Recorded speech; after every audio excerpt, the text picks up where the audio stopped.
ఈరోజు పాఠం, ఈరోజు టాపిక్ యేసుక్రీస్తుని కన్న మరియమ్మ గారు యొక్క రక్తము. యేసుక్రీస్తు గారు ఎవరైతే కన్నారో మరియమ్మ తల్లి, మరియమ్మ గారి రక్తము యేసుక్రీస్తులో ఉన్నదా? మరియమ్మ గారి రక్తము యేసుక్రీస్తులో ఉన్నదా? ఈ పాఠం మనం నేర్చుకోవాల్సిన అంత అవసరం ఏమీ లేదు, కానీ నేర్చుకోవాలి కొన్ని సందర్భాల్లో. ఎందుకంటే బయటికి వెళ్ళిన తమ్ముళ్ళు గట్ట ఎవరైనా సరే, ఎవరైనా ప్రశ్న వేసినప్పుడు, ఎవరైనా వాదించినప్పుడు, ఎవరైనా దేవుని వాక్య విషయంలో మాట్లాడినప్పుడు నేర్చుకోవాలి. దాంట్లో భాగంగా మనం కూడా ఆత్మీయ సంబంధమైన కొన్ని మేలులు కూడా మనం నేర్చుకుందాం ఈ పాఠంలో నుండి. కేవలం పాఠంగానే మాత్రమే బోధించట్లేదు, దాంట్లో ఉన్న విలువైన సంగతులను కూడా మనం మరలా ధ్యానించుకుందాం ప్రియమైన దేవుని పిల్లరా. ఈ పాఠాన్ని ఎంచుకోవడానికి గల కారణం ఏంటంటే ప్రియమైన దేవుని పిల్లరా, పిల్లలకి జన్మ పాపం ఉందనే ఒక కాన్సెప్ట్ అనేది ఉంది క్రైస్తవ్యంలో. ఏముందండి? జన్మ పాపం. పిల్లలు పుట్టిన తర్వాత వాళ్ళు పాపులు అని మన క్రైస్తవులు కొంతమంది ముద్రించారు. పిల్లలు ఎటువంటి వాళ్ళట? పాపులట. మీ పిల్లలు ఎటువంటి వాళ్ళు? సువాసనమ్మా, మీ పిల్లలు పాపులేనా? నువ్వమ్మా కావేరమ్మ పాపులేనా? పాపులేనమ్మా చిన్నపిల్లలు పాపులా? సుధా కాదు. చిన్నపిల్లలు పాపులు అంటున్నారు, మీరు ఒప్పుకుంటారా? అందుగురించి ఈ పాఠం నేర్చుకోవాలి మనం. చిన్నపిల్లలు పాపులు అంటున్నారు. చిన్నపిల్లలు పాపులు కాదు, జన్మ పాపం ఉంది అంటున్నారు. జన్మ పాపం ఉంది అంటున్నారు. ఈ ప్రక్రియ ఎందుకు వచ్చిందంటే, జన్మ పాపం పూర్వ జన్మంలో చేసిన పాపము పిల్లలకు అంటుతుందని లోకం అనుకుంటుంది. ఆ లోకాన్ని తీసుకొచ్చి బైబిల్ కూడా అంటగట్టారు. జన్మ పాపం అనేది ఉంది అని. తల్లిదండ్రులు పాపం చేస్తే పిల్లలకి అంటుతుందని ఎప్పుడు చాలామంది విన్నారా? వాళ్ళ తల్లిదండ్రులు చేసిన పాపం ఏంటి తగిలిందని విన్నారా? కాదు, అది తప్పదు. తల్లిదండ్రులు చేసిన పాపము పిల్లలకి అంటదు. తల్లిదండ్రులు చేస్తున్న పాపం పిల్లలకి ఏటమా అంటదు. తల్లిదండ్రులు చేసిన ప్రవర్తన వల్ల పిల్లలకు సమస్యలు వస్తాయి. పాపం అంటదు. తల్లిదండ్రులు ఏదైనా ప్రవర్తన చేశారనుకోండి, పిల్లలకి ఏమొస్తుంది? సమస్య వస్తుంది. ఎగ్జాంపుల్గా తల్లిదండ్రులు మంచిగా నడుచుకుంటారు అనుకోండి, తల్లిదండ్రులు ఒక ఉద్యోగస్తులు అనుకోండి, పిల్లలు ఏమవుతారు? సెటిల్ అవుతారా? అవుతారా? తల్లిదండ్రులు సంపాదన విషయంలో ఒక శ్రద్ధ కలిగి పనిచేశారు అనుకోండి, పిల్లలు ఏమవుతారు? వాళ్ళు కూడా నేర్చుకుంటారు. అర్థమవుతుంది? తల్లిదండ్రులు ఒక స్టెబిలిటీగా బ్రతికారు అనుకోండి, పిల్లలు కూడా నేర్చుకుంటారు. తల్లిదండ్రులు డీజేల దగ్గర డ్యాన్సులు చేశారు అనుకోండి, అది కూడా నేర్చుకుంటారు. ఈ మధ్య నేను చూశాను, మన దగ్గర నుండి ఉన్న పిల్లలు డీజే పాటలు వేసుకొని డ్యాన్సులు చేస్తున్నారు. పిల్లలు ఏం నేర్చుకుంటారు? అదే నేర్చుకుంటారు. అర్థమవుతుందండి? తల్లిదండ్రులు ఏం చేస్తే పిల్లలు అది చేస్తారు. తల్లిదండ్రులు ఏం చేసిపోతే పిల్లలు తర్వాత కూడా అదే చేస్తూ కంటిన్యూ అవుతుంది. తల్లిదండ్రులు వాళ్ళ పాపం రాదు, కానీ తల్లిదండ్రులు చేసిన క్రియల వలన వీళ్ళకి శాపం మాత్రం వస్తుంది. శాపం అంటే దేవుడు ఇచ్చిన శాపం కాదు, తల్లిదండ్రులు పెట్టిన శాపం. అర్థమవుతుందండి? దేవుడు ఇచ్చిన శాపం కాదు, దేవుడు శపించరు ఎవరికి, కానీ తల్లిదండ్రులు పెట్టిన శాపము పిల్లలకు తగులుతుంది. ఏం శాపం అంటే, వాళ్ళ క్రియలు, వాళ్ళ నడక, వాళ్ళ ప్రవర్తన సరిగా లేకపోతే పిల్లలకు కూడా అదే పరిస్థితులు అనేవి ఎదురవుతాయి. ప్రేమ దేవుని పిల్లలు. ఒక తండ్రి కలెక్టర్ అయ్యాడు అనుకోండి, పిల్లల్ని ఏ విధంగా ఏదో ఒక జాబ్లో సెటిల్ చేయాలని చూడటం మ్యాక్సిమం ఏ తండ్రి అయినా కలెక్టర్ అయితే పిల్లల్ని ఒక సెటిల్ చేయాలని ప్రయత్నం చేస్తారు. దేవుడు అలాంటి వాడే. దేవుడు అలాంటి మనస్తత్వం కలిగిన వాడే. దేవునికి ఆకలి అంటే ఏంటో తెలుసు, దప్పిక అంటే ఏంటో తెలుసు, కష్టం అంటే ఏంటో తెలుసు. కాబట్టి నా పిల్లలు ఆ విధంగా బ్రతకూడదని దేవుడు సర్వాన్ని సిద్ధం చేసి మనల్ని పుట్టించాడు. మన కీర్తనలో చదువుకున్నాం, సర్వాన్ని సిద్ధం చేసి మనల్ని పుట్టించాడు ఈ భూమి మీదకి మనల్ని రప్పించాడు. అంతా సిద్ధం చేసిన తర్వాత ఏమీ చేయకుండా ఈ భూమి మీద మనకి పుట్టించాడా? ఏమీ చేయకుండా పుట్టించలేదు. ఇక్కడ మ్యాక్సిమం అందరికీ పిల్లలు ఉన్నారు, మన తమ్ముడు వీళ్ళిద్దరు తప్ప కదమ్మా. సో మీరు లక్ పర్సన్స్, మీరు చాలా గుడ్ లక్ మీకు. ఎందుకు గుడ్ లక్ అంటున్నారంటే చాలామంది మమ్మల్ని వేరే విధంగా అనుకుంటారు. బహుశా నన్ను వాళ్ళకి అనుకున్నారులేండి. మీరు సిగ్గుపడకండి, మీరు సంతోషించండి, వీలైతే గంతులు వేయండి. ఎందుకంటే పిల్లలు ఉన్నవారు ఎవరైతే ఉన్నామో మేము సెటిల్ అవ్వలేదు, ఇంకా మేము సెటిల్ అవ్వలేదు, మేము సంపాదించామా చెప్పండి, సంపాదించలేదు. వాళ్ళకి జ్వరం వచ్చినా, దగ్గు వచ్చినా, జలుబు వచ్చినా, ఏదొచ్చినా బయటికి పరిగెట్టాలి. చిన్నవి అయితే పర్వాలేదు, 100, 200, 500 అయితే పర్వాలేదు. 20,000, 30,000 కావాలంటే బయట నీళ్ళు అడుక్కోవాలి. అర్థమవుతుందా? అదే ఒక సెటిల్ అయిపోతే అవసరం ఉండదు. అర్థమవుతుందా? దేవుడికి ఉండే లక్షణం ఏంటంటే, దేవుడు లాంటి మనస్తత్వంకు ఉన్న తల్లిదండ్రుల లక్షణం ఏంటో మనకు తెలియదు. కాబట్టి గుర్తుపెట్టుకుంటే పిల్లలు కనీసం మనకి తెలీదు. దేవుడికి ఉండే లక్షణం ఏంటంటే పిల్లల్ని కనకముందే వాళ్ళ ఫ్యూచర్ని కనాలి మీరు. అర్థమవుతుందమ్మా? పిల్లల్ని కనకముందే వాళ్ళ ఫ్యూచర్ని కనాలి. పిల్లల్ని కనిన తర్వాత ఫ్యూచర్ని కనడానికి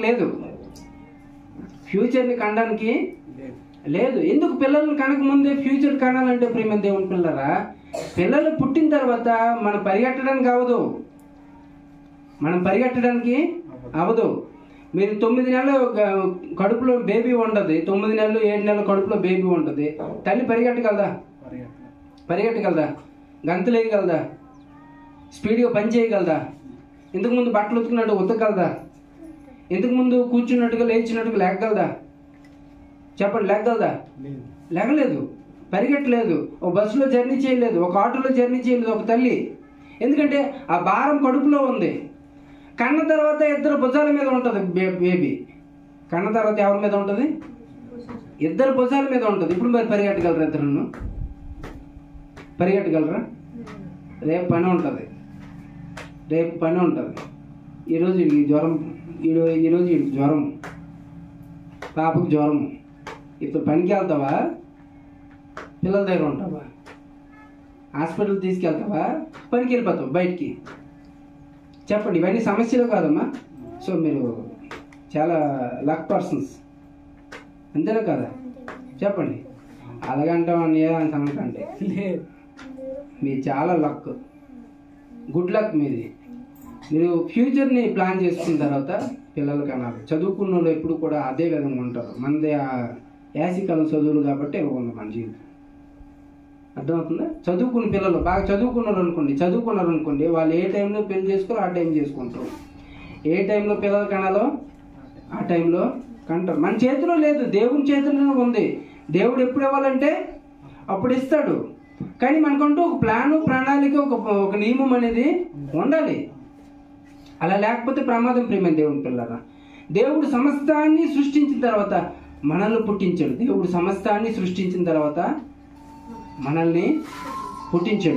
మనల్ని పుట్టించిన దేవుడు, ఈ భూమి మీద పుట్టించిన దేవుడు పరిశుద్ధులుగానే పుట్టించాడు, పాపులుగా పుట్టించలేదు. గమనించండి, దేవుడు ఎలా పుట్టించాడు? పరిశుద్ధులుగా పుట్టించాడు, పాపులుగా పుట్టించలేదు. పుట్టిన ప్రతి బిడ్డ కూడా పరిశుద్ధురాలు. పుట్టిన ప్రతి మగపిల్లడు పరిశుద్ధుడు. పాపము, కామము, క్రోధము, మదము, మాత్సర్యము, మత్స, కలంకము లేని వాళ్ళు పసిబిడ్డలు. అదే ప్రక్రియలో దేవుడు మనల్ని ఈ భూమి మీదకు పుట్టించాడు. ఈ భూమి మీదకు వచ్చిన మనము పాపులమని కొంతమంది చిత్రీకరించారు. మనం పాపులం కాదు. భూమి మీదకు వచ్చిన ప్రతి బిడ్డల గురించి చెప్తున్నాను, పెద్దల గురించి కాదు. భూమి మీదకి వచ్చిన ప్రతి పసిబిడ్డ కూడా పరిశుద్ధుడు. అందుగుండే వీరి వంటిదే వారికి పరలోక రాజ్యం అన్నాడు. భూమి మీద పుట్టుకొచ్చిన ప్రతి బిడ్డ పరిశుద్ధులు. ఇలాంటి పసిబిడ్డలదే పరలోకం అని యేసుక్రీస్తు వారు తన నోటితో స్పష్టంగా తెలియచేశారు. మరి అలాంటి బిడ్డల్లో పాపం ఉందని మీరెలా పాపాన్ని అంటగడతారంటే బైబిల్ సరిగా చదవక పసిబిడ్డలకి పాపాన్ని అంటగట్టిన పాపాత్ములు అయిపోయారు చాలామంది. పుణ్యాత్ములు కాదు, పాపాత్ములు.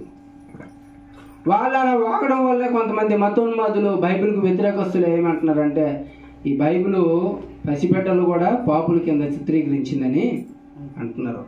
బైబిల్ ఎప్పుడు కూడా అలా చిత్రీకరించలేదు. బైబిల్లో ఏం చెప్పాడంటే ప్రసంగి గ్రంథంలో నరులు ఏంటిది ఏమని చెప్పి ప్రసంగి గ్రంథం చూడండి, ఆ మాట దొరుకుతుంది కదా తమ్ముడు. లాస్ట్ మాట 12వ అధ్యాయము ప్రసంగి గ్రంథం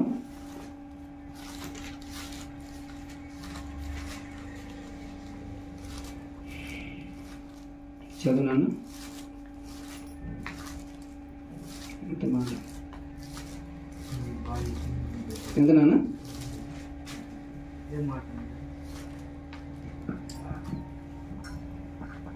దేవుడు నరులను యథార్థవంతులుగా చేశాను. ప్రసంగి అయినా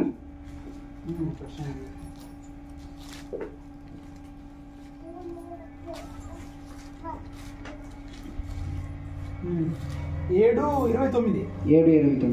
ఇది ఒకటి మాత్రం నేను కనుగొంటిని. చూడండి ఇక్కడ ప్రసంగి ఎవరండి? ప్రసంగి ఎవరు? ఇక్కడ రాస్తుంది ఎవరు? సొలొమోన్ గారు. ఎవరు చెప్పండి? ఎవరమ్మా? ప్రపంచ జ్ఞాని సొలొమోన్ గారు. ఎవరు? సొలొమోన్ గారు రాస్తున్నారు. ఏమని రాస్తున్నారు? ఇది ఒకటి మాత్రం నేను కనుగొంటిని. ఇది ఒక్కటి మాత్రం నేను కనుగొన్నాను. ఏమనగా అది ఏంటంటే దేవుడు నరులను యథార్థవంతులుగా పుట్టించెను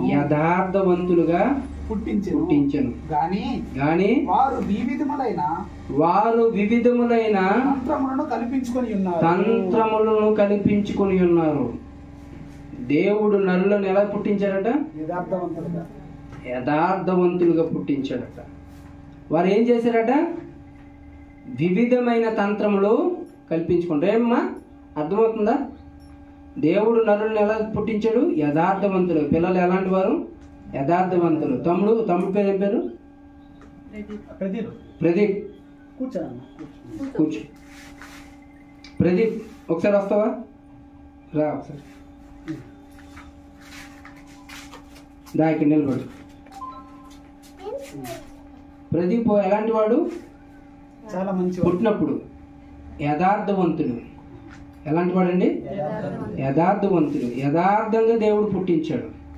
ఇప్పుడు చిన్న సమస్య ఉంది. ఈ సమస్య ఉన్నప్పుడు ఇతనికి పాపం తెలియదు. ఇతనికి పాపం అంటే ఏంటో తెలియదు. కానీ చుట్టూ ఉన్న నరులు ఎలాంటి వారు అంటే బురద లాంటి వారు.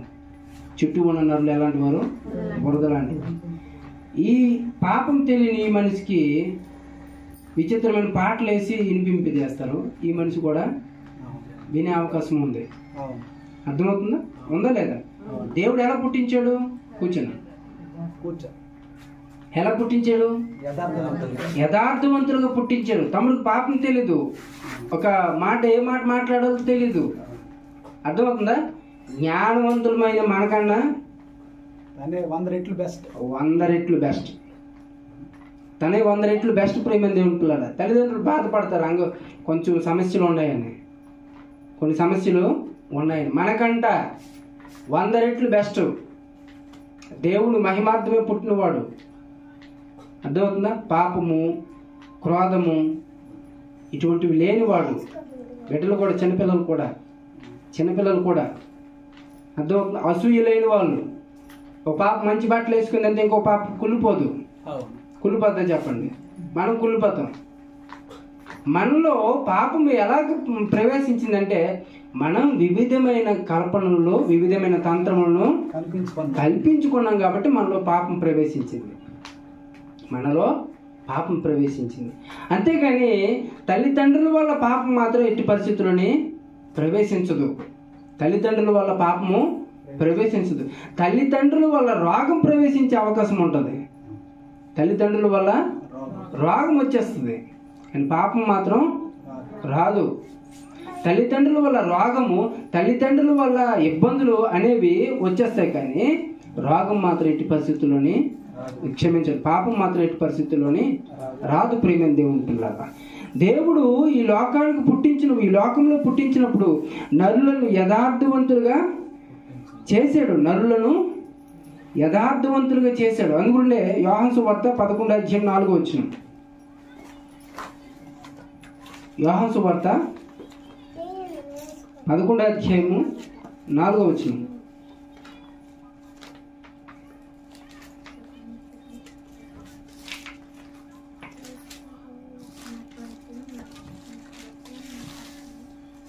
యోహాను సువార్త యేసు అది విని ఈ వ్యాధి మరణం కొరకు వచ్చినది కాదు గాని దేవుడు కుమారుడు దాని వలన మహింపరచబడినట్లు దేవుని మహిమ కొరకు వచ్చినదను. దేవుని మహిమ కొరకు వచ్చినది. దేవుని కుమారుడు మహిమపరచబడినట్లు వ్యాధి, దేవుని కుమారుడు మహిమపరచబడినట్లు. యేసుక్రీస్తు ఎవరి కుమారుడు? దేవుని కుమారుడు. ఎవరి కుమారుడు అండి? దేవుని కుమారుడు. చాలా మంది ఏమంటారంటే యేసుక్రీస్తు గనక మరియమ్మ ద్వారా అంటే ఈ లోక ప్రక్రియలో యేసుక్రీస్తు వారు మరియమ్మ ద్వారా రక్త మాంసములు పంచుకొని పుట్టుంటే ఆయనలో పాపం ఉంటుంది. ఆయనలో పాపం ఉంటే ఆ పాపం గల వ్యక్తి పాప ప్రక్షాళనకు పనికిరాడు. ఆ పాపం కలిగిన వ్యక్తి పాప ప్రక్షాళనకు, అంటే యేసుక్రీస్తు వారి రక్తం ఎటువంటిది? బైబిల్లో చూడండి ఒక మాట. యేసుక్రీస్తు వారి రక్తాన్ని గురించి బైబిల్లో ఒక మాట ఉంది, చూద్దాం.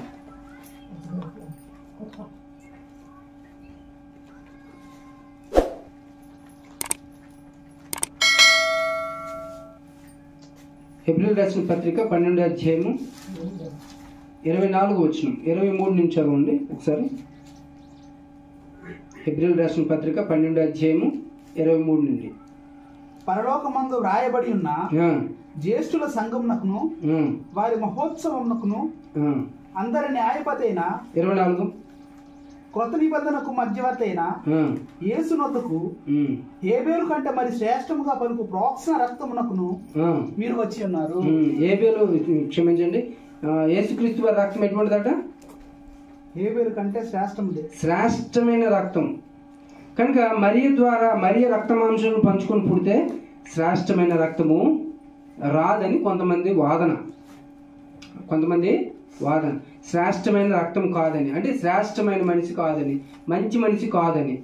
దేవుడి దగ్గర నుండి వచ్చాడు కనుక ఆయన శ్రేష్టమైన వాడు, మంచివాడు, పరిశుద్ధుడు. మనుషులకు పుడితే మాత్రం పరిశుద్ధుడు కాదు అని వాదన, కొంతమంది వాదన. అర్థమవుతుందండి? చిన్నపిల్లల్లో తల్లిదండ్రుల యొక్క రక్తం అనేది ఉంటుంది. ఆ రక్తం ద్వారా, తల్లిదండ్రుల రక్తం ద్వారా పిల్లలు ఎవరైతే పుట్టారో వాళ్ళకి కొన్ని జన్యుపరమైన లోపాలు ఉండి పిల్లలు అంగవైకల్యంగా కానీ ఏదైనా రోగాలతో కానీ పుట్టే అవకాశం ఉంటుంది. కానీ తల్లిదండ్రులు చేసిన పాపాలు మాత్రం ఆ రక్తం ద్వారా సంక్రమించవు, ఆ పిల్లలకి సంక్రమించవు. యేసుక్రీస్తు వారు దేవునికి పుట్టాడు, దేవుని కుమారుని అంటున్నాడు కాబట్టి ఆయన దేవుడికే పుట్టాడు, ఆయన దేవుడి నుండే వచ్చాడు అని కొంతమంది వాదన. కాదు, మరియమ్మ దగ్గర నుండి రావడం వలన పాపం ఏది అంటదో, పాపం లేనివాడు అనేది కొంతమంది వాదన. మరి ఏది నిజం అంటే కొంతమంది పిల్లలకు తెలుసు నిజమేంటంటే. మరి ఏది అబద్ధం అంటే, ప్రియమైన దేవుని పిల్లరా, దేవుడు తండ్రి దగ్గర నుండి, యేసుక్రీస్తు వారు తండ్రి అయిన దేవుడి దగ్గర నుండి రావడం వాస్తవమే. ఈ భూమి మీదకి వచ్చిన యేసుక్రీస్తు వారు తల్లి మరియ గర్భం నుండి ఈ భూమి మీదకి రావడం కూడా వాస్తవమే. ఎవరి దగ్గర నుండి? మరియమ్మ దగ్గర నుండి ఈ భూమి మీదకి. మత్తయి సువార్త 1వ అధ్యాయము 16వ వచనం. మత్తయి సువార్త 1వ అధ్యాయము 16.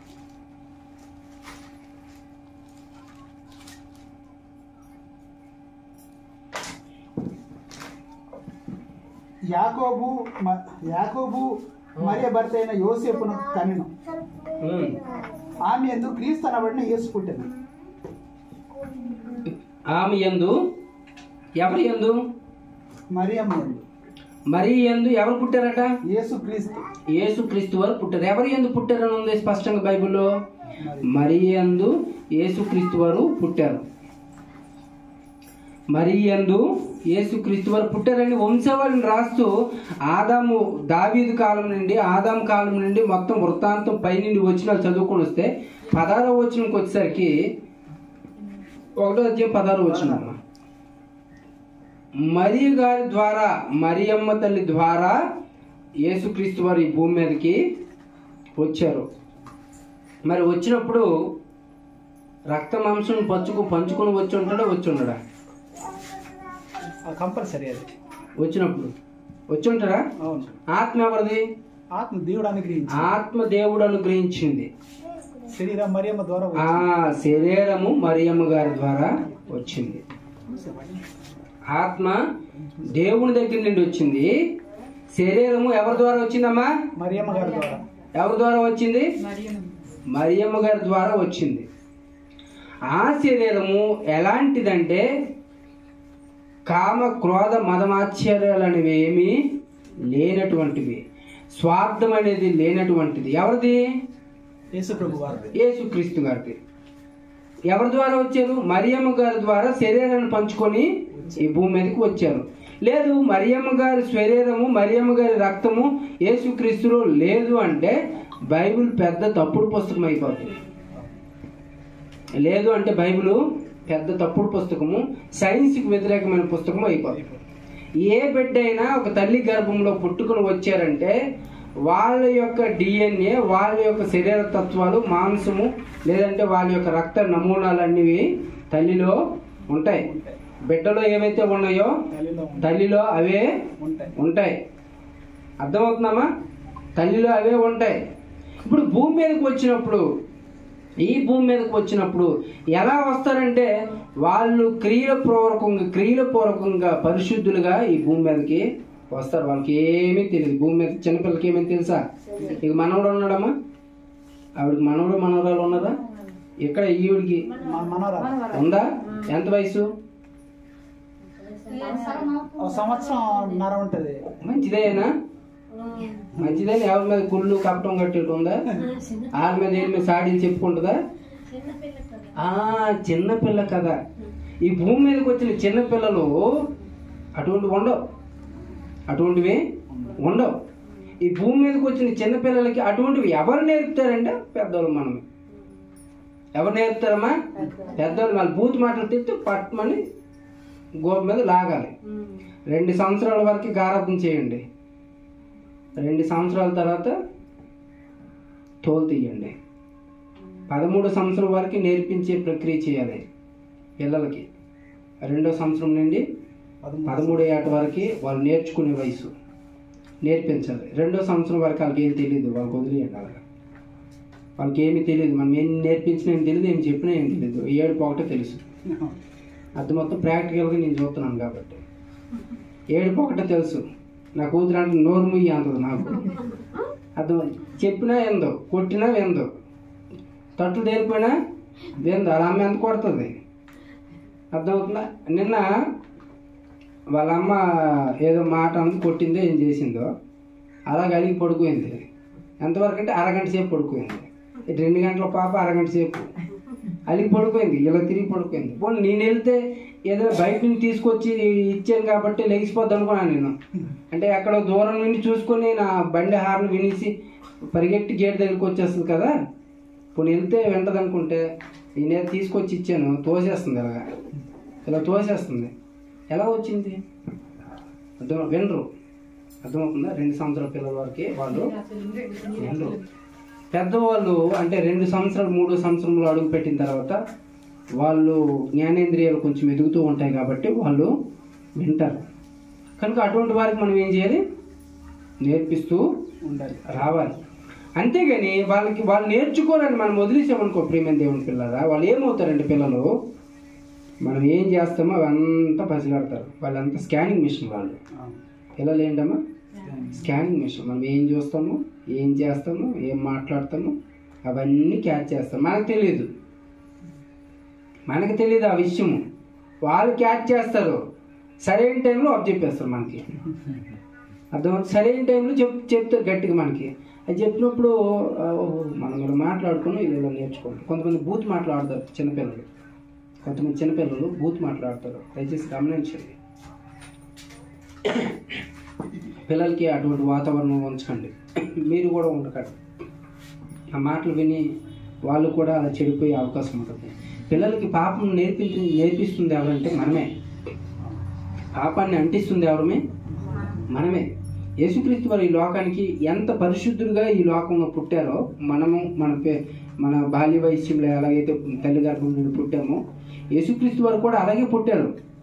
యేసుక్రీస్తు వారు కూడా సేమ్ అలాగే మనం పసిబిడ్డలు ఏ విధంగా అయితే తల్లి గర్భం నుండి పుడతారో, యేసుక్రీస్తు వారు కూడా అదే విధంగా ఈ భూమి మీద పుట్టారు. అదే విధంగా ఈ భూమి మీద పుట్టారు. అతీతమైన శక్తులతో ఈ భూమి మీదకి యేసుక్రీస్తు వారు వస్తే అర్థమవుతుందా? మనకి ఇవన్నీ చేయమని చెప్పడానికి యేసుక్రీస్తు వారికి అధికారం లేదు. ఏవన్నీ? పరిశుద్ధంగా బ్రతకాలి, యథార్థంగా బ్రతకాలి, దానికోసం కష్టపడాలి, నీతిగా బ్రతకాలి. అతీతమైన శక్తులు ఉన్నవారు ఇవన్నీ చేయగలరు. చేయలేరా? చేయగలరు. లేని వారు చేయలేరు. ఎగ్జాంపుల్గా 1 కోటి రూపాయల ఆస్తి కలిగిన వాడు ఒక 8 లక్షలతో కారు కొనుక్కోవడం పెద్ద కష్టమేం కాదు. కష్టమా? కష్టమండి. ఒక 1000 రూపాయలు ఉన్నవాడు ఇంటి బతికి కోసం 1000 రూపాయలు ఉన్నవాడు 8 లక్షలతో కారు కొనుక్కోగలడా? అతీతమైన శక్తులు కలిగిన వాడికి అన్నీ సాధ్యమే. అర్థమవుతుందా? ఈ భూమి మీదకి యేసుక్రీస్తు వారు రిక్తుడుగా వచ్చాడని బైబిల్లో స్పష్టంగా ఉంది. ఈ భూమి మీదకి ఎలా వచ్చాడట? ఆయన ధనవంతుడై ఉండి మన నిమిత్తం ఈ భూమి మీదకి దరిద్రుడిగా వచ్చాడు. ఆయన శక్తివంతుడై ఉండి ఈ భూమి మీదకి శక్తిహీనుడుగా వచ్చాడు. అర్థమవుతుందా? ఇప్పుడు నేను ఒకవేళ తలుచుకుంటే వీళ్ళందరినీ పటకులు లేపేస్తున్నాను లేదు. ఇప్పుడు నేను తలుచుకుని తండ్రికి ప్రార్థన చేస్తే సేనా వ్యూహాలు అనేవి వస్తాయి అన్నాడు. అర్థమవుతుందా? అర్థమైంది. కనుక యేసుక్రీస్తు వారు ఈ లోకానికి వచ్చినప్పుడు అతీత శక్తులతో ఈ భూమి మీదకి రాలేదు. ఒక స్పెషల్ క్యాడర్లో ఆయన రాలేదు. స్పెషల్ స్టేటస్తో ఆయన ఈ భూమి మీదకి రాలేదు. అందరూ వచ్చినట్టుగా అందరూ ఏ విధంగా అయితే పుట్టుకు వచ్చారో అదే ప్రక్రియలో పుట్టారు. అందరూ పుట్టుకు వచ్చిన ప్రతి బిడ్డలో పాపం లేదు. యేసుక్రీస్తు వారిలో కూడా పాపము లేదు. ఈ భూమి మీద వచ్చిన తర్వాత అందరూ పాపం అంటించుకుంటున్నారు, ఆయన మాత్రం అంటించుకోలేదు. పరిశుద్ధుడిగా ఉన్నాడు, నీతిమంతుడిగా ఉన్నాడు, యథార్థవంతుడిగా ఉన్నాడు, న్యాయవంతుడిగా ఉన్నాడు, ప్రేమ కలిగి ఉన్నాడు. ఏ క్వాలిటీ కూడా ఆయన పోగొట్టుకోలేదు. పసిబిడ్డలో ఉండే ఏ క్వాలిటీ కూడా ఆయన పోగొట్టుకోలేదు. ప్రేమ దేవుని పిల్లలు, పసిబిడ్డలో ఎటువంటి క్వాలిటీస్ ఉంటాయో అటువంటి క్వాలిటీస్ కలిగిన వాడే యేసుక్రీస్తు వారు. యాక్చువల్లీ ఆయన క్వాలిటీలు, ఆయనకున్న క్రియలు, ఆయనకున్న గుణాలు కనుక పాటించగలిగితే యేసుక్రీస్తుని అందరూ ఎత్తుకుంటారు, హత్తుకుంటారు. ఆయన ఎవరు చేదరిస్తారా? పసిబిడ్డలు ఏం చేస్తారు? బయట వాళ్ళు ఎవరైనా వచ్చినప్పుడు ఏం చేస్తారు? ఎత్తుకుంటారు, హత్తుకుంటారు. ఎవరు చేదరించరు కదా. ఎందుకు చేదరించరు? వాళ్ళ ఉండే క్వాలిటీలు అలాంటివి, వాళ్ళ ఉండే తత్వం అలాంటిది, వాళ్ళ ఉండే ఆ పసిప్రాయపు ప్రవర్తనలు అటువంటివి, అందరినీ ఆకట్టుకునేటట్లు ఉంటుంది. యేసుక్రీస్తు వారు పుట్టినప్పుడు ఏ విధంగా ఉన్నారో పెరిగి పెద్ద అయిన తర్వాత కూడా అదే ప్రవర్తన కలిగి ఉన్నారు. కనుక అందుకే ఆయన్ని ఎక్కువ మంది ఇష్టపడతారు. అర్థమవుతుందమ్మా? ఆయనలో ఉండే క్వాలిటీస్ అటువంటివి, ఆయనలో ఉండే గుణాలు అటువంటివి, సద్గుణాలు, మంచి గుణాలు, ఆరోగ్యకరమైన గుణాలు యేసుక్రీస్తు వారిలో ఉన్నవి. అవి పుట్టినప్పుడు ఎలా ఉన్నాయో పెరిగిన తర్వాత కూడా అదే విధంగా ఉన్నాయి. పుట్టినప్పుడు చాలా మంది పిల్లలు ఆరోగ్యంగా పుడతారా? ఎంత ఆరోగ్యంగా పుడతారు? చాలా ఆరోగ్యంగా పుడతారు పిల్లలు. కొంతమంది జన్యుపరమైన లోపాల వల్ల పుట్టరు అనుకోండి. టైం ఎంత అవుతుంది? 1 గంట అవుతుంది. కొంతమంది జన్యుపరమైన లోపాల వల్ల సరిగ్గా పుట్టరు, కానీ కొంతమంది బాగానే పుడతారు, వెయిట్తో పుడతారు. కానీ పెరుగుతున్న కొద్ది వాళ్ళు వెయిట్ తగ్గిపోతూ ఉంటారు. కారణం ఏంటంటే తల్లిదండ్రులు సరిగ్గా చూసుకోకపోవడం వల్ల. తల్లిదండ్రులు చూసుకోకపోవడం వల్ల. తల్లి చేతిలో బిడ్డ ఉన్నారంటే ఆ బిడ్డకి ఎదుగునంత వరకు, పెరుగుతున్నంత వరకు తల్లి ప్రొటెక్షన్ ఎక్కువ చేయాలి. ఆ బిడ్డ విషయంలో ప్రొటెక్షన్ ఎక్కువ ఉండాలంటే పౌడర్ రాసి మేకప్ వేసి అవి చేయడం కాదు, ఆరోగ్యపరమైన ప్రొటెక్షన్ ఎక్కువ ఉండాలి అండి. పిల్లలు బాగా ఎదగాలంటే 10 బొట్లు పెట్టడం కాదు, ఇక్కడ ఒకటి ఇక్కడ ఒకటి ఇక్కడ ఒకటి ఇక్కడ ఒకటి మొత్తం పెట్టికండి. ఇది చిన్నది పెట్టండి, తప్పులేదు, చిన్నది పెట్టండి.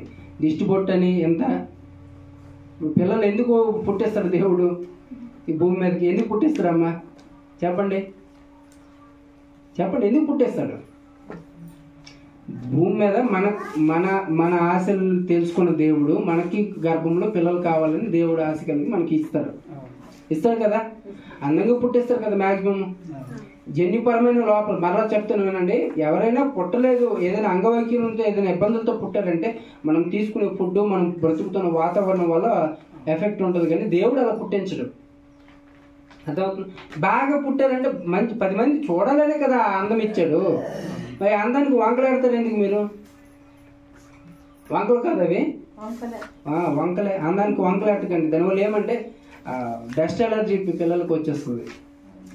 అర్థమవుతుంది? మంచి కాటుకు వాడకపోయినా, మంచిది ఏది వాడకపోయినా డస్ట్ ఎలర్జీ అనేది పిల్లలకి వచ్చేస్తుంది. అందుకని చాలా కేర్గా నర్సులు, మీరు హాస్పిటల్లో చూడండి, పెద్ద పెద్ద హాస్పిటల్లో నర్సులు హ్యాండ్ గ్లౌజులు వాడతారు, తలకి మాస్క్ వాడతారు, నెట్ క్యాప్ వాడతారు, వెంట్రుకలు గట్ట పిల్లలు నోట్లో గట్ట పడిపోకుండా ఉండడానికి అంత కేర్ చేస్తారు. కారణం ఏంటంటే పిల్లలు అంత మృదువైన వాళ్ళు, అంత మృదువైన వాళ్ళు. ఏ రోగాన్నైనా టక్కని తీసేసుకుంటారు. ఏ రోగాన్ని ఏం చేస్తారమ్మా? టక్కని తీసుకుంటారు అనమాట. వాళ్ళకి వద్దనరు. ఏదైనా ఫుడ్ అయితే తీసుకోరేమో కానీ రోగాన్ని మాత్రం పట్టమని తీసేసుకుంటారు. ప్రతి చిన్నదానికి కూడా ప్రాబ్లమ్స్ వచ్చేస్తాయి పిల్లల విషయంలో అంత కేర్గా ఉండాలి. పిల్లలు పుట్టినప్పుడు బాగానే ఉంటారు, ఎదిగిన తర్వాత ఎదుగుతున్న కొలది వాళ్ళు వెయిట్ గెయిన్ అవ్వట్లేదు, పెరగట్లేదు, వాళ్ళు ఆరోగ్యంగా లేరంటే తల్లిదండ్రుల లోపమే. వాళ్ళు కురుకూరలు బిరుకూరలు అవన్నీ ఇచ్చితే మరి వాళ్ళు ఏటి ఎదుగుతారు చెప్పండి? కూర్చుని పెట్టి అన్నం పెట్టండి, నలుగురు కూర్చుని అన్నం తినండి. మీతో నేను ఒక డాక్టర్ దగ్గరికి పిల్లవాడిని చూపించాను అండి. మీకు అవసరమని ఈ మాటలు చెప్తున్నాను అండి, సబ్జెక్టులో బయటికి వెళ్ళిపోయి. అంతేగాని ఇంకొకలాగా అనుకోకండి. చిన్నపిల్లల డాక్టర్ దగ్గరికి బాబుని తీసుకెళ్ళినప్పుడు ఫోర్స్ఫుల్ ఫుడ్ పెట్టకండి, బలవంతంగా ఫుడ్ తినిపించకండి. మీరు నలుగురు కూర్చొని 4 ముద్దలు తింటున్నప్పుడు 4 ముద్దలు తింటే చాలు. కూర్చోవాలి. కుటుంబం కూర్చుంటున్నారా? ఎవరైనా నలుగురు కూర్చొని తింటున్నారా? ఒక కుటుంబంలో తింటున్నారా? వాళ్ళొకరు ఒకసారి, వీళ్ళు ఒకసారి, వాళ్ళు ఒకసారి కూర్చొని తింటున్నారమ్మా? వెరీ గుడ్ అమ్మ, మంచిది. నలుగురు కూర్చోవాలి. ఇంట్లో ఎంతమంది ఉంటే అంతమంది ఒకసారి భోజనానికి కూర్చోవాలి. అర్థమవుతుందమ్మా? ఒకసారి కూర్చుంటే, ఒక్కసారి భోజనం చేస్తే వాళ్ళకి అలవాటు అవుతుంది. అది తినాలి అని ఫస్ట్ మైండ్లో ఫిక్స్ చేసుకుంటారు. వాళ్ళకి ఆకలి తెలియదు, మైండ్లో ఫిక్స్ చేసుకుంటారు. ఇది ఈ టైంలో మేము తినాలి, వీళ్ళందరూ తింటున్నారు, వాళ్ళతో పాటు మేము కూడా. వాళ్ళు ఎక్కడో ఆడుకుంటారు, నువ్వు నీ తిండి తినేస్తారు, నీ తిండి నువ్వు తినేస్తారు. మీ అత్త వస్తుంది, మీ అత్త తినేద్ది. మీ ఆయన వస్తారు, మీ ఆయన తినేస్తారు. వాళ్ళు వస్తారు, వాళ్ళు తినేస్తారు, వీళ్ళు తినేస్తారు, మీ పిల్లలు తినేస్తారు. తర్వాత మీ పిల్లలకి ఒక కంచంలో పడేసి వదిలేస్తారు, లేకపోతే 2 ముద్దలు పెడతారు. తినవే, ఎన్నిసార్లు చెప్పాలి తినమని అని అడుస్తారు, కోపం అవుతారు. వాళ్ళు తినరు, అలా తినరు, ఇంకా మొండి చేస్తారు. నువ్వు ఎంత ఫోర్స్ చేస్తావో అంత వ్యతిరేకిస్తారు. అప్పుడు ఏమనిపిస్తుందంటే పిల్లలకి, దీనివల్ల ఈ భోజనం వల్ల నేను తిట్లు కాస్తున్నాను, అందుకే దీన్ని తిన్నాను.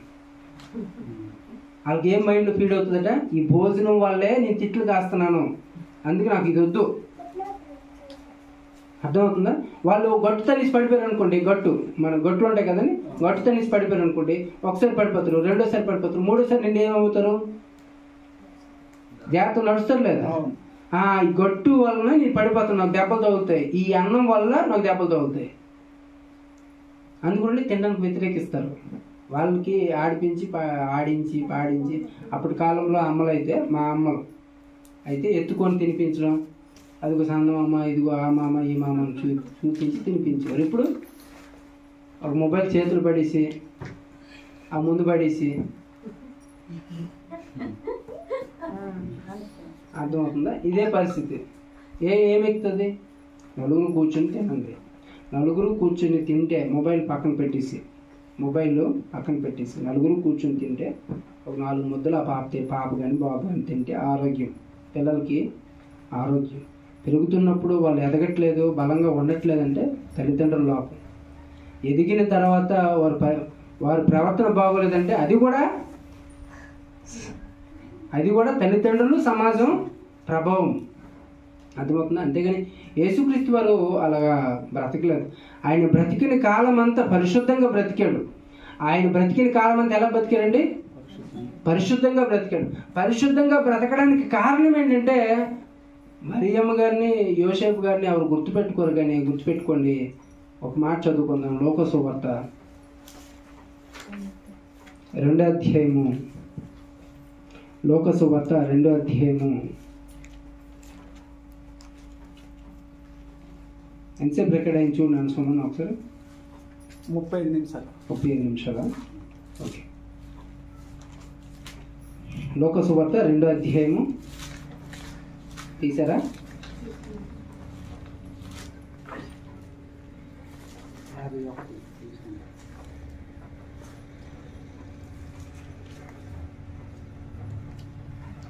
రెండో అధ్యాయము చదువుకున్నాం మనం. 2వ అధ్యాయంలో 40వ వచనం. బాలుడు జ్ఞానంతో నిండుకొనుచు 41 చదువున్నాను. బాలుడు జ్ఞానంతో నిండుకొనుచు ఎదిగి బలం పొందుచుండెను.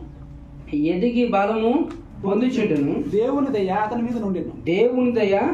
అతని మీద ఉండెను. చదువున్నాను. పస్కా పండుగప్పుడు ఆయన తల్లిదండ్రులు ఏటేటా యెరూషలేముకు వెలుచుండువారు. చూడండి ఇక్కడ ఎంత స్పష్టంగా రాసింది. ఎవరి తల్లిదండ్రులు? యేసు ప్రభు వారి తల్లిదండ్రులు పస్కా పండుగకి ఏటేటా అంటే ప్రతి సంవత్సరము ఆ పండుగకి కంపల్సరీగా హాజరయ్యేవారు పస్కా బలి ఇవ్వడానికి. అంటే ఇక్కడ ఏం కనిపిస్తుంది మనకంటే తల్లిదండ్రులు భక్తిపరులు. తల్లిదండ్రులు ఏంటండి? భక్తిపరులు. నువ్వు బాల్యం నుండే ఇటువంటి అలవాట్లు నేర్పించాలి.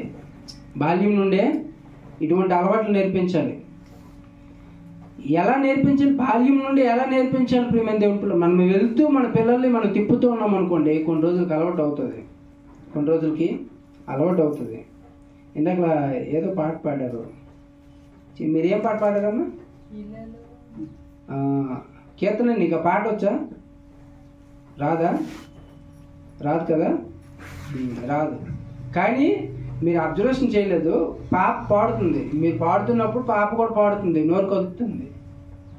ఆ పదాలు తెలియవు, ఏం తెలియదు. కాకపోతే పాడారు కాబట్టి వెనకతలు నేను కూడా పాడాలని.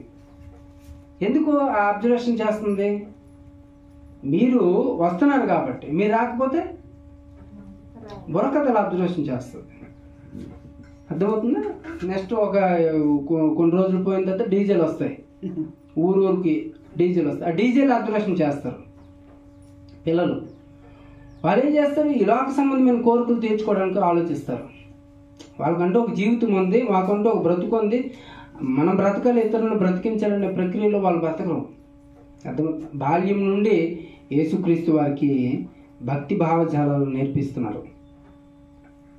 లేదు యేసుక్రీస్తు వారి సాక్షాత్ ఈ భూమి మీదకి వచ్చేసాడు, అలాగే వచ్చేసాడు అన్నారు అనుకోండి, అర్థమవుతుంది? అతను ఉన్నతమైన వాడు. మనం ఎలా అందుకోగలమా? అతన్ని అందుకోగలమా? చెప్పండి, అందుకోగలమా? మీరు ఎలిమెంటరీ స్కూల్లో జాయిన్ చేస్తారు, ఏదో మామూలుగా దొంపలపల్లిలో జాయిన్ చేస్తారు. ఫస్ట్ ర్యాంక్ వచ్చి ఆడలాగేసానంటే ఆడెక్కడో చదువుతాడు. చైతన్య స్కూల్లో, శ్రీ చైతన్య స్కూల్లో చదువుతాడు. ఆడికి ఇచ్చిన సిలబస్ వీడికి ఇచ్చిన సిలబస్ ఒకటేనా? వాడికి ఇచ్చిన ఎడ్యుకేషన్ వీడికి ఇచ్చిన ఎడ్యుకేషన్ ఒకటేనా? ఒకటి కాదు కదా. మరి ఈ విషయంలో కంపేర్ చేస్తే ఒకటి కాదన్నప్పుడు యేసుక్రీస్తు వారు డైరెక్ట్గా అంత జ్ఞానం కలిగిన వాడుగా ఈ భూమి మీదకి వచ్చేసాడు అని చెప్పామనుకోండి, అర్థమవుతుందా? మనము కూడా అలాగే పుట్టాలి కదా. అలాగైతేనే కదా బతకగలను పరిశుద్ధంగా, యథార్థంగా. చాలామంది ఏంటంటే యేసుక్రీస్తు దైవాంశ సంభూతుడిగా ఈ భూమి మీదకి వచ్చేసాడు అని అంటూ మాట్లాడతారు.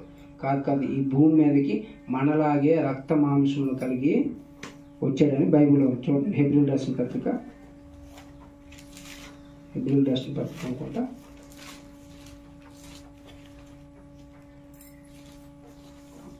2వ అధ్యాయం 15-16 వచనం చదువున్నాను. కాబట్టి ఆ పిల్లలు రక్త మాంసులు గలవారైనందున ఆ ప్రకారమే మరణం యొక్క బలము గల వారిని అనగా అపవాదిని మరణం ద్వారా నశింపజేయుటకు జీవితకాలం అంతయు మరణ భయం చేత దాస్యమునకు లోబడిన వారిని విడిపించుటకును 15 ఆయన కూడా రక్త మాంసములలో పాలివాడాయను. ఎవరట? యేసుక్రీస్తు వారు రక్త మాంసములలో పాలివాడు. అంటే రక్తము మాంసము యేసుక్రీస్తు వారు కూడా ఉంది. పాలివాడు అవడం అంటే భాగమయ్యాడు, వారితో కూడా భాగమయ్యాడు. అర్థమవుతుంది? అంటే భాగం అవడం అంటే ఇప్పుడు దావీదులో ఉన్న రక్తము యేసుక్రీస్తులో ఉంది. అర్థమవుతుందండి? అదేవిధంగా మరియమ్మ గారి రక్తము యేసుక్రీస్తు వారిలో ఉంది. పాలివాడై ఈ భూమి మీదకి వచ్చాడు. అంటే యేసుక్రీస్తు వారికి మనకి ఏదైతే క్వాలిటీస్ ఉంటాయో యేసుక్రీస్తు వారికి కూడా అదే క్వాలిటీలు ఉన్నాయి. ఆయనకున్న ప్రత్యేకమైన క్వాలిటీ ఏంటంటే, ఆయన ఉంచుకున్న ప్రత్యేకమైన క్వాలిటీ ఏంటంటే, పరిశుద్ధంగా పుట్టాడు, పరిశుద్ధంగా చనిపోయాడు, పరిశుద్ధుడిగా లేచాడు. మనకున్న దౌర్భాగ్యం ఏంటంటే పరిశుద్ధంగా పుట్టాము, అది మనకు ఒక అదృష్టము, కానీ పరిశుద్ధంగా జీవించట్లేదు, పరిశుద్ధంగా జీవించడం లేదు. మనం దౌర్భాగ్యంగా మారిపోయాం. ఏమండి? రక్త మాంసంతో పాలువాడయ్యాడు. చదువునాను. ఆయన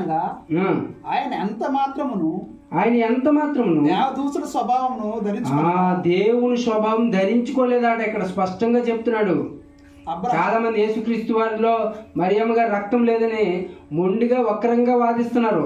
హెబ్రీయులకు రాసిన పత్రిక 2వ అధ్యాయం 15, 16, 17, 18 వచనాల్లో ఆయన తెలియజేస్తున్నాడు, దేవదూతల స్వభావంతో ఈ భూమి మీద పుట్టలేదు, అతీత శక్తులతో ఈ భూమి మీద పుట్టలేడు, మనలాగే రక్త మాంసములు పంచుకొని ఈ భూమి మీదకి వచ్చాడు. ఆయనలో మరియమ్మ గారి రక్తం ఉంది, కానీ ఆయనలో పాపం లేదు. అర్థమవుతుందండి? ఈ భూమి మీద పుట్టుకొచ్చిన ప్రతి బిడ్డలో తల్లిదండ్రుల రక్తం ఉంటుంది, కానీ బాల్యంలో వారికి పాపం అనేది ఉండదు. యేసుక్రీస్తు వారిలో కూడా లేదు, పుట్టుకొస్తున్న ప్రతి బిడ్డలో కూడా ఉండదు. పెరిగిన తర్వాత వాళ్ళు పాపులుగా మారిపోతున్నారు, పెరిగిన తర్వాత వాళ్ళు అసభ్య కార్యక్రమాలు అనేవి చేస్తున్నారు. ఏనా వింటున్నారా? చదువునాను. అబ్రహాము సంతాన స్వభావమును ధరించుకుని ఉన్నాడు. అబ్రహాము సంతాన స్వభావమును ధరించుకుని ఉన్నాడు. కావున ప్రజల పాపములకు పరిహారం కలుగు చేయుటకై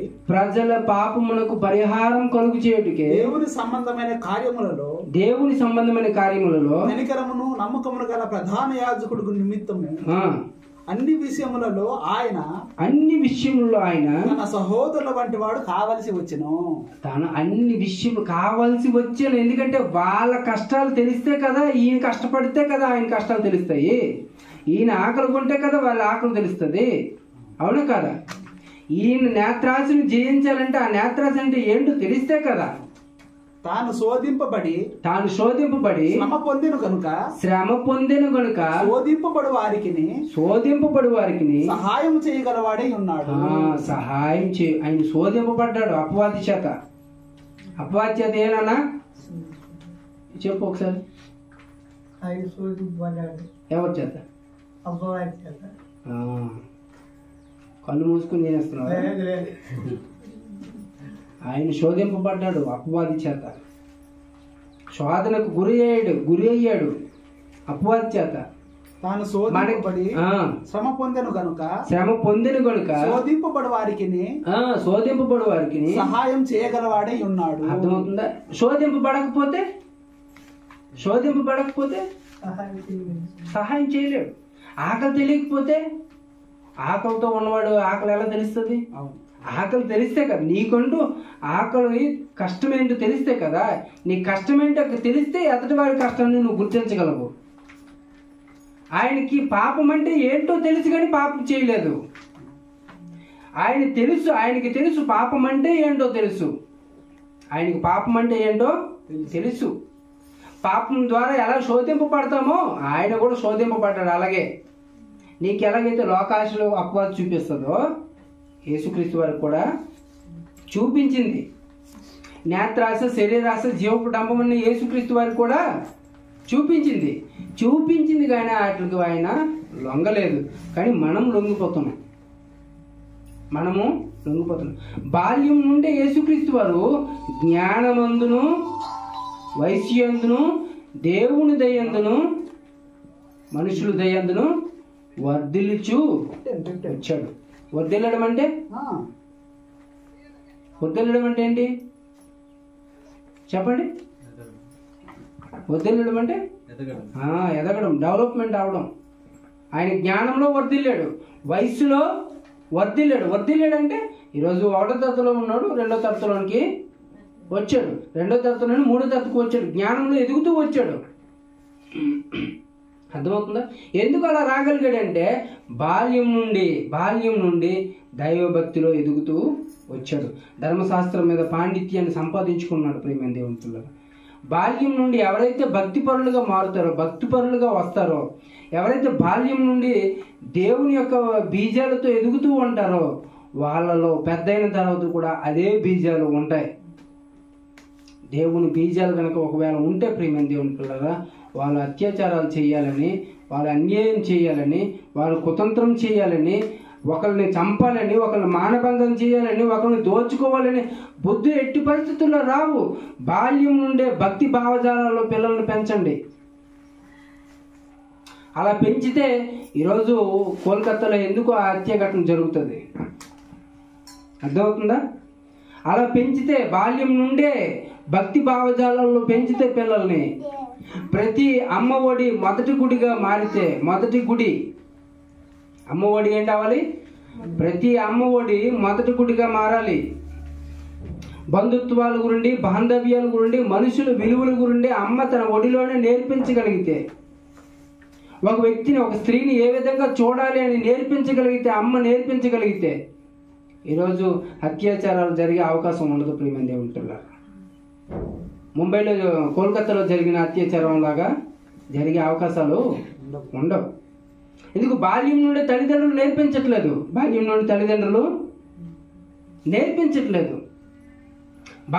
తల్లిదండ్రులు ఏం నేర్పిస్తున్నారంటే ఎలా గెంతాలి, ఎలా తైతక్కలు ఆడాలని నేర్పిస్తున్నారు. ఈరోజు పోటీ ప్రపంచంలో ఏ విధంగా మన పిల్లలు హైలైట్గా కనిపించాలని, పోటీ ప్రపంచంలో ఏ విధంగా అందరినీ ఆకర్షించుకునేటట్లుగా కనిపించాలని ఆ డ్యాన్స్ ప్రోగ్రాంలకి, ఈ ప్రోగ్రాంలకి, ఆ ప్రోగ్రాంలకి తీసుకువెళ్ళి ఆ ప్రోగ్రాంలు కళ్ళ ముందరే చూపిస్తున్నారు. చూపించి వీళ్ళు ఏం చేస్తున్నారంటే, మన భారతీయ సాంప్రదాయము ఎంత విలువ కలిగిందంటే ప్రేమ దేవుని పిల్లరా, మన భారతీయ సాంప్రదాయం ప్రారంభంలో నృత్యాలు ఎలా ఉండేవి? ప్రారంభంలో ఒక చక్కగా ఒక మంచి బట్టలు కట్టుకొని నృత్యం చేసేవారు. కానీ ఇప్పుడు ఎలా ఉన్నారు? ఇప్పుడు 10 మందిని ఆకర్షించుకునేటట్లుగా పైన ఒకటి, కింద ఒకటి, మధ్యలో గ్యాప్ ఖాళీ. చిన్నపిల్లలండి, చిన్నపిల్లలే బెల్లీ డ్యాన్సులు చేస్తున్నారు, చిన్నపిల్లలు పోల్ డ్యాన్సులు చేస్తున్నారు. చిన్నపిల్లలకి అటువంటివన్నీ నేర్పిస్తే పిల్లలు ఏం నేర్చుకుంటారు చెప్పండి? అవన్నీ చూపిస్తే పిల్లలు ఏం నేర్చుకుంటారు? బాల్యం నుండే భక్తిని నేర్పించండి. బాల్యం నుండి దేవుని పట్ల భయమును నేర్పించండి. బాల్యం నుండి ఎదుటి వారిని ఎలా గౌరవించాలో నేర్పించండి. అండి, ఒడిశాలో ఒక పద్ధతి ఉంది. ఆ పద్ధతి ఏంటంటే, ఎవరైనా ఇంటికి వచ్చారనుకోండి, పెద్దోళ్ళు వచ్చారనుకోండి, ఆ పెద్దోళ్ళకి ఏం చేస్తారంటే పిల్లలు కాళ్ళకు మొక్కుతారు. మన ఆంధ్రాలో ఉందా? అప్పుడు ఉండేది. ఉందా? మీ పిల్లలు మొక్కుతారమ్మా? అప్పుడు ఉండేది. నేర్పించాలి. అర్థమవుతుంది? పెద్దలు వచ్చినప్పటికీ వాళ్ళకి నేర్పించాలి. పెద్దలు, ఒక అమ్మమ్మ, నాన్నమ్మ, లేకపోతే తాత, ఎవరైనా ఊరు నుండి ఎవరైనా వస్తారు కదా, చుట్టాలు వచ్చిన వెంటనే కాళ్ళకు మొక్కడం నేర్పించాలి. కొత్తగా ఉందేమో అనుకోకండి, కొత్తగా ఉన్నా నేర్పిస్తే మంచిది. పిల్లలకి గౌరవించడం, పెద్దలను గౌరవించడం అనేది నేర్పించాలి. అది నేర్పిస్తే పిల్లలు నేర్చుకుంటే ప్రేమైన దేవుని పిల్లరా, ఒక క్రమబద్ధంగా పిల్లలు పెరుగుతారు. మనం ఆ వాతావరణాన్ని క్రియేట్ చేయాలి. తల్లి ఒడిలో నుండే క్రియేట్ చేయాలి అటువంటి వాతావరణాన్ని. ఆ వాతావరణాన్ని క్రియేట్ చేస్తే భక్తిపరులుగా, పరిశుద్ధులుగా బ్రతుకుతారు. అర్థమవుతుంది? పరిశుద్ధులుగా బ్రతుకుతారు, పరిశుద్ధులుగా యథార్థవంతులుగా బ్రతుకుతారు పిల్లలు. కనుక గమనించండి, యేసుక్రీస్తు వారి ఈ లోకానికి వచ్చినప్పుడు మనలాంటి రక్త మాంసములు ధరించుకునే వచ్చాడు.